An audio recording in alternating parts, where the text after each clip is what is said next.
আসসালামু আলাইকুম রহমতুল্লাহি ওবরকাতুহু। সম্মানিত দর্শক, আমাদের দেশের রাজনীতিতে, বিশেষ করে ক্ষমতার রাজনীতিতে ৫ বছর একটা যাকে বলা হয় কোড নাম্বার। আপনি লক্ষ্য করুন যে সেই 1954 থেকে আজ অবধি প্রতি ৫ বছর পর পর আমাদের রাজনীতিতে একটি ব্যাপক পরিবর্তন আসে এবং সে পরিবর্তনের ফলে একেবারে রাজনীতির যেটিকে বলা হয় কোর্স অফ অ্যাকশন, সেই কোর্স অফ অ্যাকশন চেঞ্জ হয়ে যায়। আমি আপনাকে ১৯৪৭ সন থেকে বলি। তো ১৯৪৭ সনে যখন পাকিস্তান স্বাধীন হলো, তখন রাজনীতির পাদপীঠে কারা? রাজনীতির পাদপীঠে কায়েদ আজম মোহাম্মদ আলী জিন্নাহ, তার সঙ্গে মোহাম্মদ আলী বা আলী ভ্রাতৃদ্বয়, মোহাম্মদ আলী, লিয়াকত আলী, সাহেবজাদা ইয়াকুব আলী খান। আছে গেল। তো ৪৭, ৪৮, ৪৯, ৫০। সেই ৫০-এর পরে এটা পরিবর্তন হতে থাকলো। সেই পরিবর্তনের ধারায় সেখানে গোলাম মোহাম্মদ, চৌধুরী গোলাম মোহাম্মদ, এরপর খাজা নাজিম উদ্দিন, এখানে হোসেন শহীদ সরওয়ার্দী, শেরেবাংলা একে ফজলুল হক, সর্বভারতীয় রাজনীতির এই সমস্ত দিকপালরা এসে পাকিস্তানের রাজনীতিতে গুরুত্বপূর্ণ হয়ে পড়লেন। দ্বিতীয় ক্যাটাগরিতে এসে যারা এলেন তারা খেলাফতে রব্বানী পার্টির আবুল হাসিম, তারপর সেই মুসলিম লীগের আরও অনেক যারা নেতৃবৃন্দ রয়েছেন তারা। এভাবে চলল ৫ বছর। তাহলে ৫০, ৫১, ৫২, ৫৪। ৫৪তে এসে পুরো রাজনীতির যে পট পরিবর্তন হয়ে গেল। একেবারে কোর্স অফ অ্যাকশন পরিবর্তন হয়ে গেল পূর্ব পাকিস্তানে এবং পশ্চিম পাকিস্তানে। এভাবে চলল ৫ বছর। ৫৪, ৫৫, ৫৬, ৫৭। ৫৮ সালে এসে পুরো রাজনীতির পট পরিবর্তন হয়ে গেল। সেখানে আইয়ুব খান চলে আসলেন, সব শেষ। এবং একটা ইতিহাস তৈরি হলো, সামরিক শাসনের ইতিহাস। সেই ৫৮ থেকে ৫৮, ৫৯, ৬০, ৬১, ৬২ সনে এসে কি হলো, আবার কোর্স অ্যাকশন পরিবর্তন হলো। আইয়ুব খান দেখলো যে এভাবে চলবে না, নির্বাচন দিতে হবে, বেসিক ডেমোক্রেসি দিতে হবে, রাজনৈতিক দলগুলোকে স্বীকৃতি দিতে হবে, নানা রকম একটা পরিবর্তন, মানে সামরিক শাসনটাকে তিনি আবার গণতন্ত্রে রূপান্তরিত করলেন। আচ্ছা, ৬২ থেকে আবার ৫ বছর, ৬৩, ৬৪, ৬৫, ৬৬। ৬৬ সনে কি হলো, পুরো তার যে সামরিকতন্ত্র, তারপরে আবার সেমি বেসিক ডেমোক্রেসির যে ইতিহাস, এটা পাল্টে গেল। নতুন একটা আন্দোলন, শিক্ষা আন্দোলন শুরু হলো। ৬২ শিক্ষা আন্দোলন, সেটাকে গিয়ে ৬৬ গণ আন্দোলনে রূপান্তরিত হলো এবং সব কিছু একেবারে তছনছ হয়ে গেল। এরপর পরবর্তী ৫ বছর আসেন ৬৬, ৬৭, ৬৮, ৬৯। ৬৯ গণ অভ্যুত্থান হয়ে গেল। ৭০ একটা নতুন প্রেক্ষাপট তৈরি হয়ে গেল। আবার আসেন ৫ বছর, ৭০, ৭১, ৭২, ৭৩, ৭৪ সাল। ৭৪ সাল দুর্ভিক্ষ হলো এবং ৭৫-এর ১৫ই আগস্ট অনিবার্য করে তুলল। তারপরের ৫ বছর আসেন ৭৫, ৭৬, ৭৭, ৭৮, ৭৯। ৭৯-তে কী হলো, জিয়াউর রহমান সাহেব এই যে বহুদলীয় গণতন্ত্র, এর আগে নানা রকম কিছু করে সে একটা স্ট্যাবল অবস্থায় দেশটাকে আনলো। আনার পরে এরপরে মাত্র ২ বছরের মাথায় তার পরিণতি শেষ হয়ে গেল। এরপরে আপনি সেই ৭৯ থেকে আবার ৫ বছর করেন, ৭৯, ৮০, ৮১, ৮২, ৮৩ সন। 1983-তে কী হলো, এরশাদের মার্শাল ল। আবার সেই এরশাদের মার্শাল লর সঙ্গে যদি আপনি তুলনা করেন, আপনি দেখবেন যে সেই 1958-এর মার্শাল লয়ের একেবারে অনুরূপ। আবার 83-তে যে ঘটনাগুলো ঘটলো বা তখনকার যে প্রেক্ষাপট, কোর্স অফ অ্যাকশন, এটাকে আপনি জিয়াউর রহমানের 1975-এর ডিসেম্বর মাসের ঘটনার সঙ্গে তুলনা করতে পারেন। এভাবে 83 থেকে আরও 5 বছর পরে আগায় যান, 84, 85, 86, 87, 88। 88 সনে পুরো রাজনীতির যে তার যে ক্যারিয়ার শেষ হয়ে গেল। সে একতরফা নির্বাচন করলো, সমস্ত রাজনৈতিক দলগুলো শেষ হয়ে গেল, একটা গৃহপালিত বিরোধী দল তৈরি করলো। আরও বলবো, এভাবে 5 বছর পর পর আপনি দেখেন যে রাজনীতিতে একটা কোর্স শেষ হয়, আর নতুন করে রাজনীতির মাঠে অনেকগুলো মুখ, অনেকগুলো নায়ক, অনেকগুলো খলনায়ক তারা চলে আসে। সেই দিক থেকে এই যে 2026 সন, এই 2026, 27, 28, 29, 30, এই 2030 সনের মধ্যে আমাদের রাজনীতিতে কি কি হতে পারে সেই বিষয়গুলো নিয়ে আলোচনা করব। এর কারণ হলো এই সময়টিতে আমাদের অনেকগুলো কোর্স অফ অ্যাকশন মানে পরিবর্তন হবে, অনেকগুলো ঘটনা ঘটবে, অনেকগুলো মুখ রাজনীতি থেকে হারিয়ে যাবে, অনেকগুলো নতুন মুখ আসবে।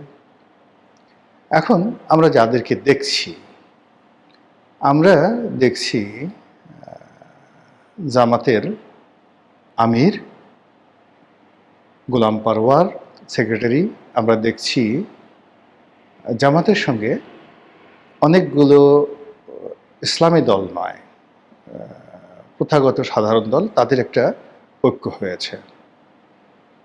এবং জামাতের একঝাঁক তরুণ নেতৃত্ব, এখানে শিশির মনির আছে, ব্যারিস্টার শাহরিয়ার আছে, এখানে ফুয়াদ আছে, এবি পার্টির মঞ্জু সাহেব আছেন, তারপর এখানে ডক্টর মাসুদ সংসদ সদস্য তিনি আছেন, তারপরে এখানে মিজানুর রহমান আজহারি আছেন, আহমদুল্লাহ আছেন, এখানে সংসদে গেছেন সেই যে আমির হামজা আছেন। তো এই লোকগুলোকে আপনি একত্র করেন, সবারই নিজস্ব জায়গা থেকে কিন্তু প্রচণ্ড সফলতা আছে, ইতিবাচক বলেন কিংবা নেতিবাচক বলেন, সফলতা আছে।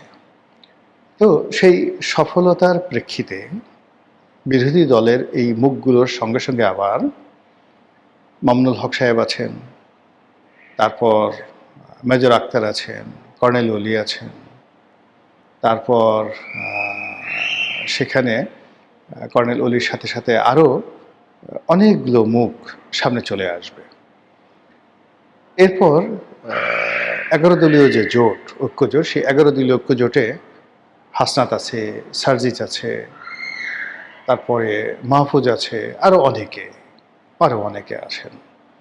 তো তাদের মধ্যে অন্তত যদি 10 জন লোক আপনি দেখবেন যে রাজনীতির সম্মুখ সারিতে খুব বড় নেতা হয়ে গেছেন, আবার বাকি যারা আছে তারা পেছনের সারিতে হারিয়ে গেছেন।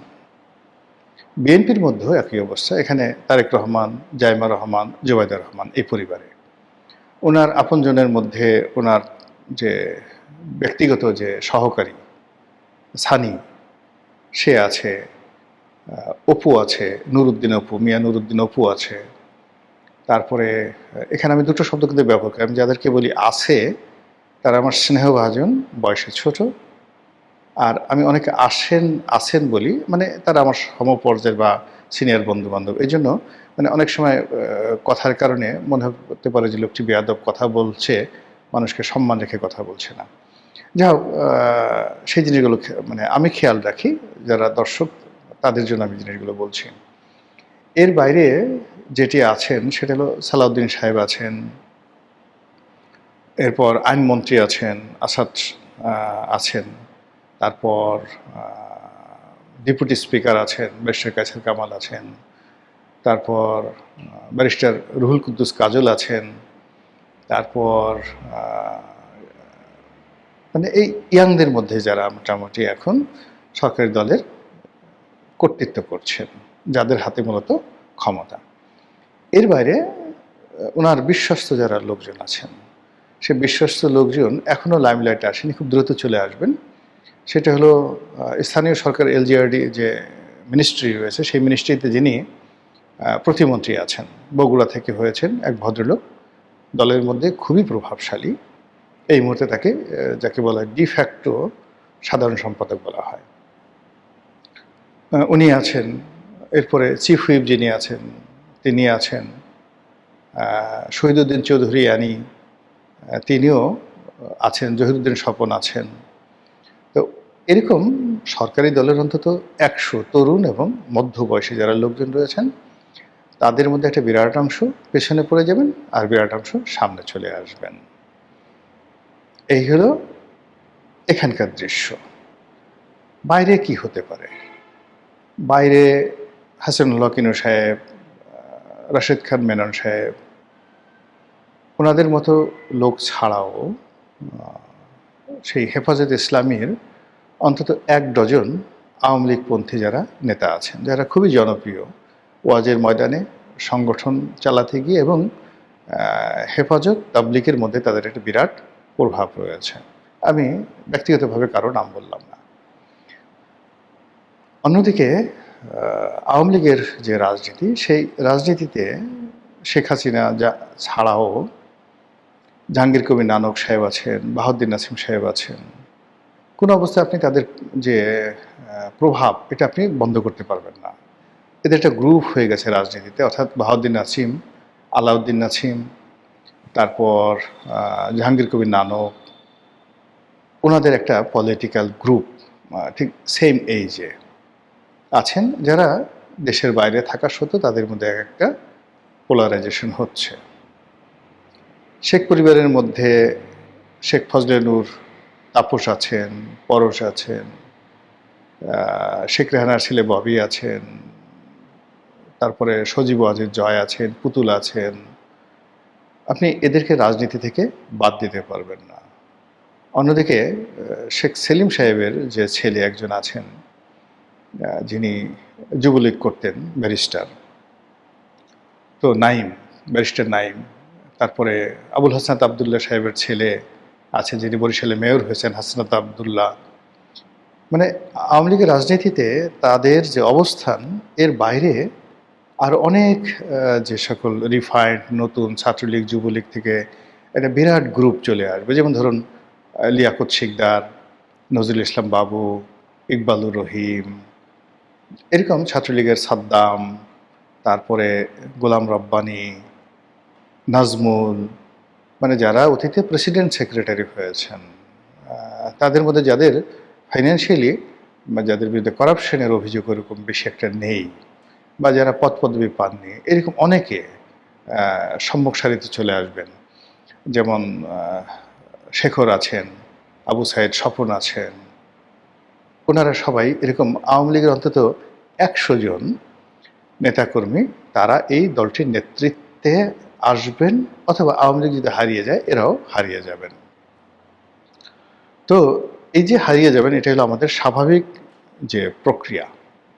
যদি আওয়ামী লীগ, জামাত, বিএনপি, এনসিপি এদের সবার রাজনীতি করার সুযোগ থাকে, তাহলে এরকম একটা পরিবেশ পরিস্থিতির সৃষ্টি হবে। ফলে আগামী 5 বছর পরে রাজনীতির ময়দানে আপনি অনেককে দেখবেন যাদেরকে আপনি এখন কাউন্ট করছেন না, আর এখন যাদেরকে আপনি কাউন্ট করছেন তাদের অনেককে আপনি দেখবেন যে রাজনীতির ময়দানে তারা নেই।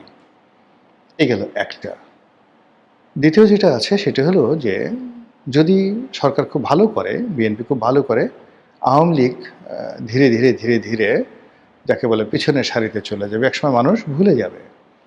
যদি তারেক রহমান সাহেব আর একটা পদ্মা সেতু করে ফেলে, আরও একটা বড় এক্সপ্রেসওয়ে করে ফেলে, 300 ফিটে যেটা পূর্বাচলে যে রাস্তা, এর চাইতে দৃষ্টিনন্দন, সে দেখা গেল সে বলল যে না, আমি এখন 300 ফিট যেভাবে চলছে এটা তো আসলে 30-35 কিলোমিটার, আমি পুরো ঢাকা চট্টগ্রাম যে হাইওয়েটা আছে, আগামী 5 বছরের মধ্যে ঢাকা চট্টগ্রাম হাইওয়ে আর পদ্মা সেতু পার হয়ে ভাঙ্গা থেকে একেবারে মানে পটুয়াখালী পর্যন্ত বা কুয়াকাটা পর্যন্ত আমি এটাকে 6 লেনের একটা হাইওয়ে করে ফেলব, মংলা বন্দর পর্যন্ত। তো এই দুটো কাজ যদি হয়, এই দুটো কাজে যদি তারা মনে করে যে না, আমরা এখানে 30,000 কোটি বা 40,000 কোটি টাকা ব্যয় করব, এতদিনের মধ্যে একটা জার্মান কোম্পানিকে দেব, জার্মানরা খুব ভালো, বিশ্বস্ত, অথবা কোনো ওআইসি কর্পোরেশনের মতো জাপানি কোনো কোম্পানিকে দেবো, একদম টাইম ফ্রেম করে আমাকে এত দিনের মধ্যে এই দুটো highway, just like highway, no মানে যাকে বলা হয় কোনো রিক্সা কোনো মানে ওই হাইওয়েতে কেউ ঢুকতে পারবে না, একদম পাখিও ঢুকতে পারবে না, এইভাবে পুরো ব্লকেট করে দেওয়া হবে যেভাবে চীন, ইউরোপ, আমেরিকাতে হাইওয়েগুলো থাকে। তো বাংলাদেশে যদি তারা অন্তত দুটো হাইওয়ে করতে পারেন, একটা পদ্মা সেতু করতে পারেন, তাহলে দেখা যাচ্ছে লোকজন আর শেখ হাসিনার নাম নেবে না। এটা হলো বাস্তবতা।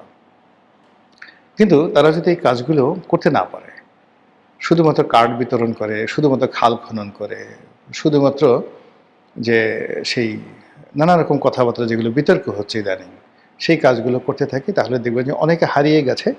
আর আওয়ামী লীগের নাম বারবার আসছে যে না, এদেশে আসলে আওয়ামী লীগের সরকার বারবার দরকার, এরকম একটা পরিবেশ পরিস্থিতি তৈরি হতে থাকবে। তো এই যে 5 বছরের যে কোর্স অফ অ্যাকশন, সেই কোর্স অফ অ্যাকশন কিন্তু শুরু হয়ে গেছে। একটা জিনিস আমি বলতে পারি যে বাংলাদেশে হয়তো আর সামরিক শাসন বা আরেকটি 1-11 যে পরিবেশ পরিস্থিতি, এটা আর হবে না। আরেকটা জিনিস আমি বলতে পারি যে আমাদের যে সিভিল সোসাইটিতে যে ধরনের একটা অ্যাম্বিশন ছিল, ডক্টর মোহাম্মদ ইউনূসের পতনের পরে সেই অ্যাম্বিশনটাও চলে গেছে। ফলে আগামীতে যা কিছুই হোক না কেন, এটা রাজনীতির মাধ্যমে হবে। সেটা ইসলামী ধারা রাজনীতি হতে পারে, বিএনপি ধারা রাজনীতি হতে পারে, আওয়ামী লীগ ঘরানার রাজনীতি হতে পারে। এটা একটা সম্ভাবনা। আর সেই সম্ভাবনার সঙ্গে আমেরিকা যুক্ত হতে পারে, ভারত যুক্ত হতে পারে, অথবা চীন এবং পাকিস্তান যুক্ত হতে পারে।